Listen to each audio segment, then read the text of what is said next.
How does health insurance work?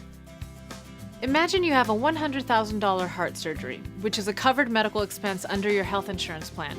And let's say this health insurance plan has a $1,000 annual deductible, 20% coinsurance after deductible, a $2,000 out-of-pocket limit, and a $2 million annual limit on your health insurance coverage. In this video, we'll explain how these different components of a health insurance policy work. Before we begin, it's important to note that any health insurance policy purchased after September 23, 2010 will not have a lifetime maximum limit on most of the plan benefits.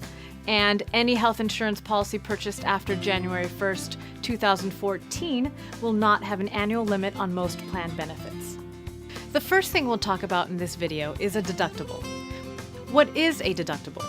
Typically, a deductible is the amount of money you must pay each year before your health insurance plan starts to pay for covered medical expenses. So, with a $100,000 heart surgery bill, you are responsible for paying the first $1,000.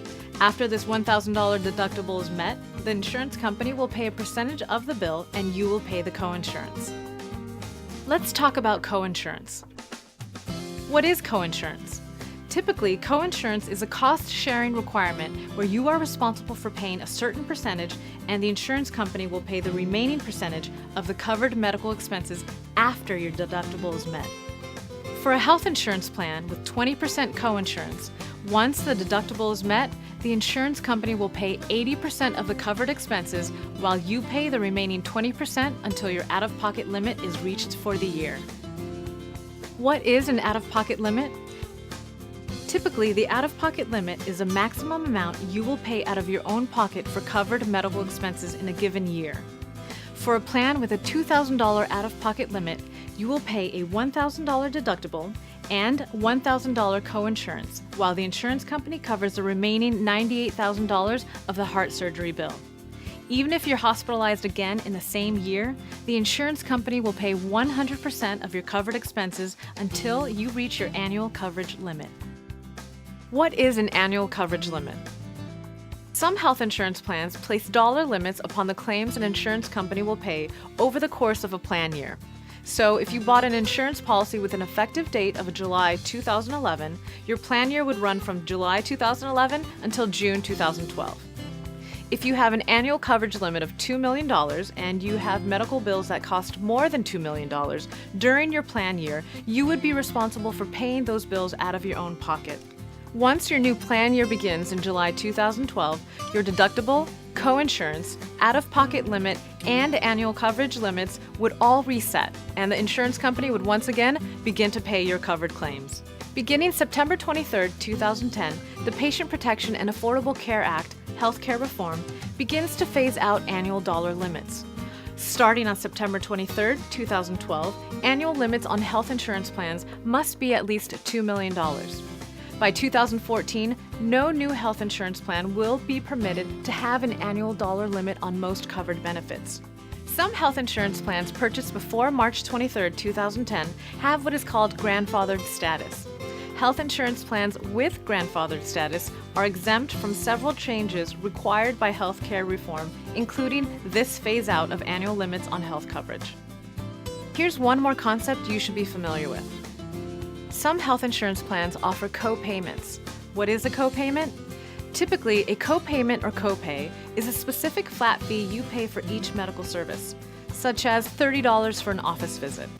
After the $30 copay, the insurance company pays the remainder of the covered medical charges, sometimes subject to the deductible and coinsurance.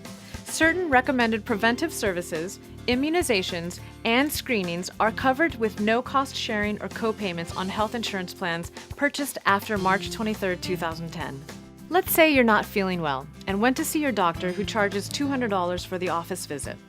If your insurance plan has an office visit co-payment of $30, then you will only be responsible for the $30 and the insurance company will cover the remaining $170.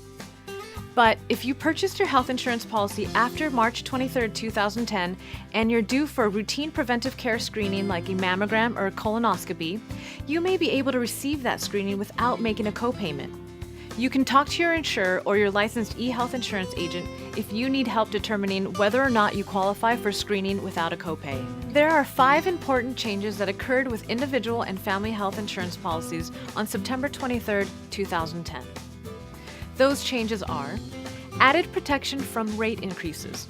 Insurance companies will need to publicly disclose any rate increases and provide justification before raising your monthly premiums. Added protection from having insurance canceled. An insurance company cannot cancel your policy except in cases of intentional misrepresentations or fraud. Coverage for preventive care. Certain recommended preventive services, immunizations, and screenings will be covered with no cost sharing requirement. No lifetime maximums on health coverage. No lifetime limits on the dollar value of those health benefits deemed to be essential by the Department of Health and Human Services. No pre-existing condition exclusions for children. If you have children under the age of 19 with pre-existing medical conditions, their application for health insurance cannot be declined due to a pre-existing medical condition. In some states, a child may need to wait for the state's open enrollment period before their application can be approved.